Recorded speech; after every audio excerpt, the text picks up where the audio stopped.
Hi friends, ఈరోజు నేను చేసేది దొండకాయ ఫ్రై.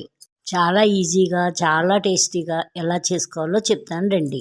ముందుగా ఒక పావు కేజీ లేత దొండకాయలు తీసుకుని శుభ్రంగా వాష్ చేసుకుని సన్నంగా కట్ చేసుకోండి. తర్వాత ఒక కళాయి పెట్టుకుని ఆయిల్ వేసుకోవాలి. ఆవాలు, జీలకర్ర, శనగపప్పు, పచ్చిమిర్చి వేసుకోవాలి. అవి బాగా వేగాక దొండకాయలు వేసుకోవాలి. అది బాగా కలుపుకుని సరిపడా సాల్ట్ కూడా వేసుకోవాలి. తర్వాత 2 పెద్ద ఉల్లిపాయలు తీసుకుని సన్నంగా కట్ చేసుకోవాలి. అలాగే కొద్దిగా పసుపు, కొద్దిగా కారం కూడా వేసుకోవాలి.